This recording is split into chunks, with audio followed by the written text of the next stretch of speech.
What did I say? During the meanwhilest. During the meanwhilest. No, I don't like that at all.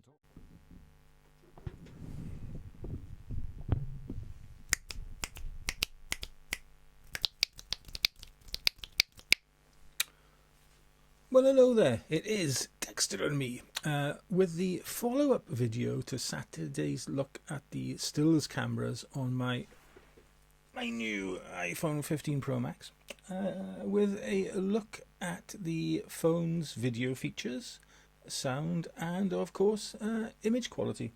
A sentence really that 15 years ago I doubt very much I'd have said. Anyway, before we begin, I really hope the audio buzz has now gone. I narrowed it down to the cable by trying out recording on a different device, and it was the cable that was the point of failure.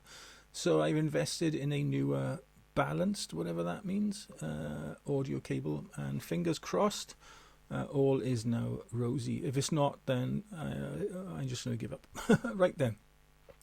To business. Now, you may or may not know, but for the past 18 months or so, pretty well all my outdoor vloggy type footage has been shot on a GoPro. A Hero 9 to begin with, and then more recently a Hero 12.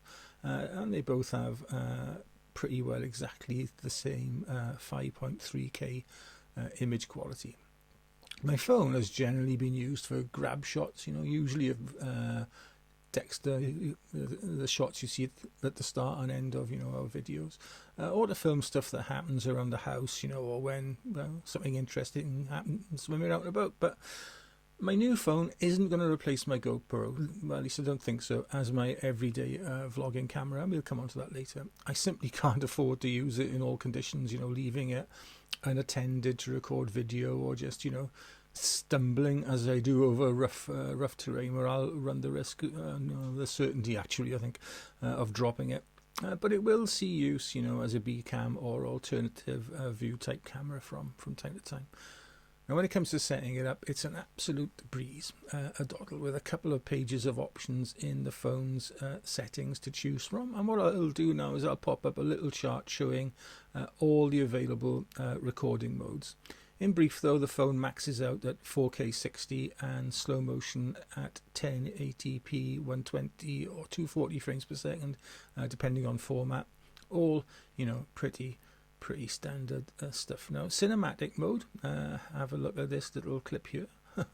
This gives you a false focal drop-off to try and recreate a bokeh-like shallow depth of field. It kind of works. Video recording formats are HEVC, so I think that's H.265, H.264, and Apple ProRes.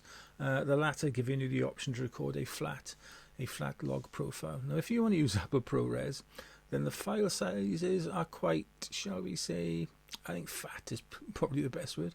I recorded a short clip of around 30 seconds, which weighed in at 2.5 gigabytes, would you believe, compared to just 120 megabytes for standard footage.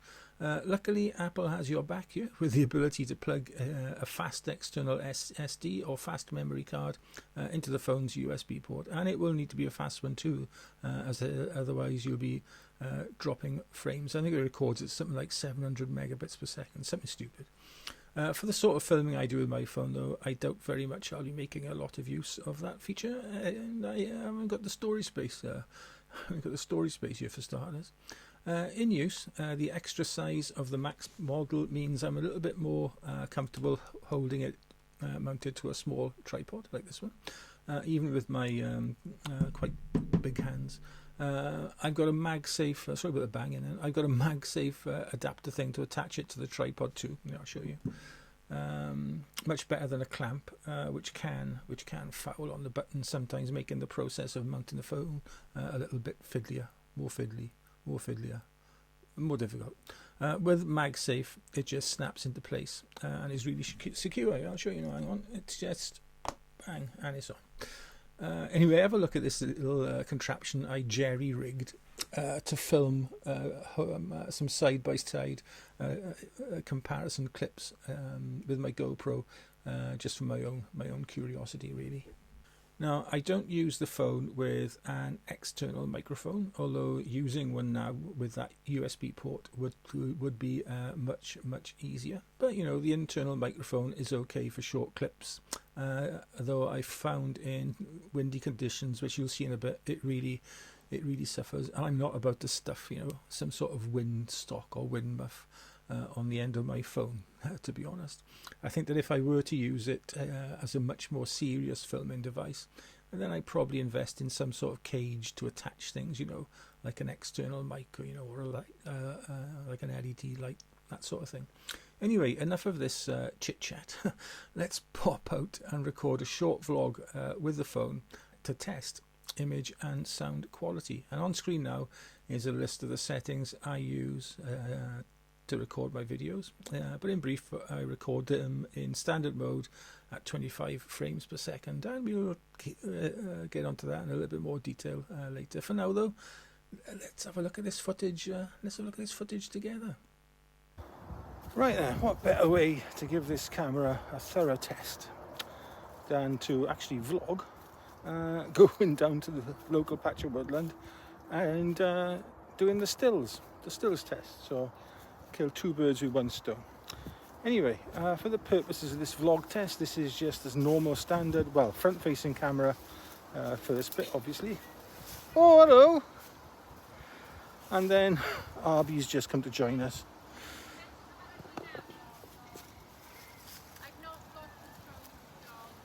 Oh, I'll be there now.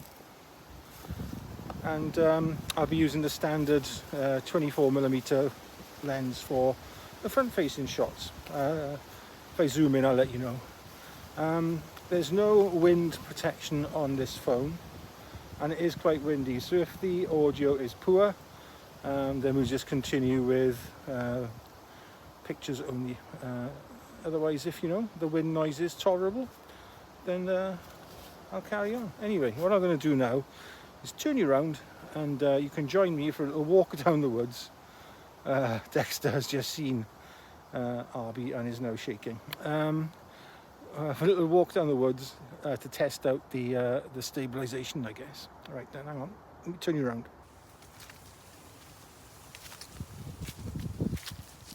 Right then, we're going into the darker bit now, so we see how it copes when we get into the darker part of the woodland. Will it be unbearably noisy?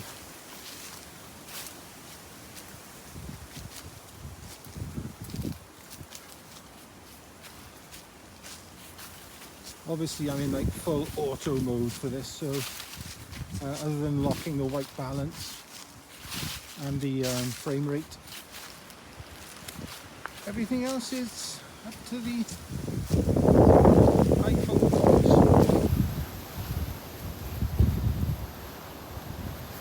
Anyway, we're going into the dark a bit.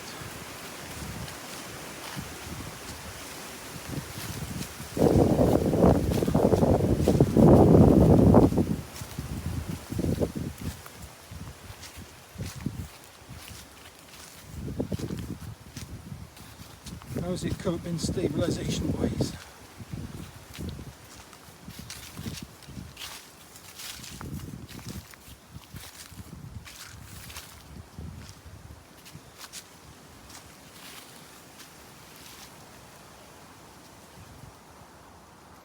Let's try to walk and talk again, but I'm going to have to watch where I'm going because it's not the easiest underfoot.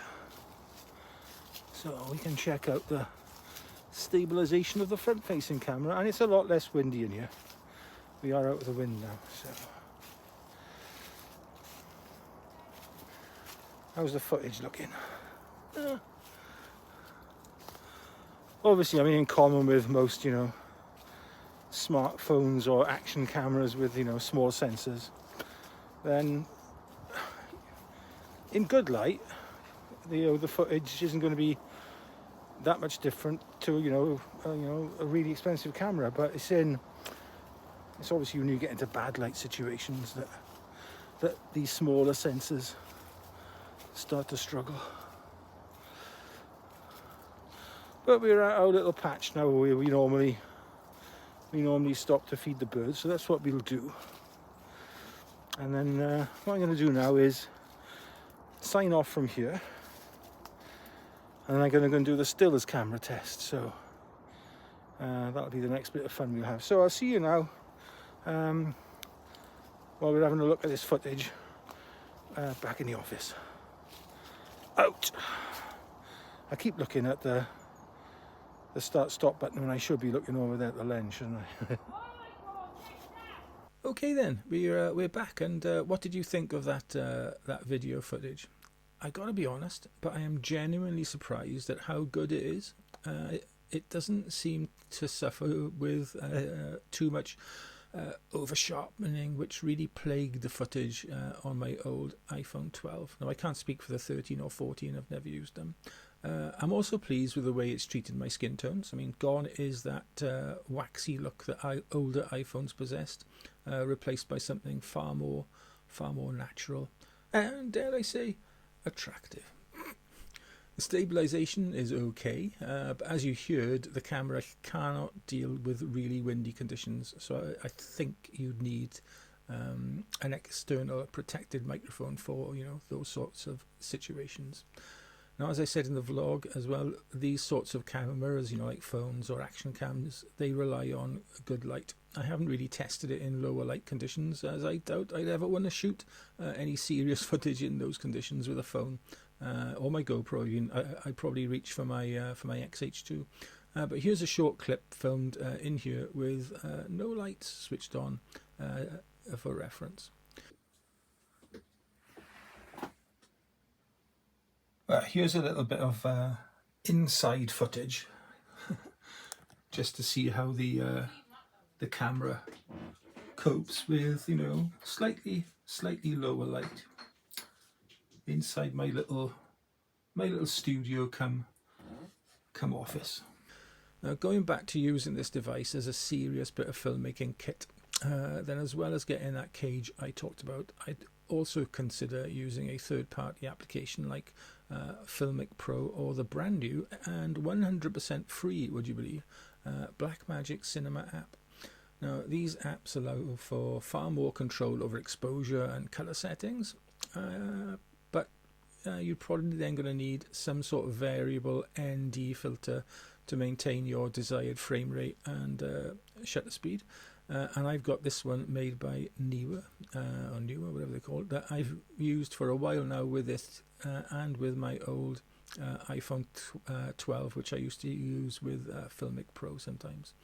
Now, to make accessing the Blackmagic Cinema app easier, I've programmed the iPhone's new action button to open it with a single press, and that I do find really quite handy.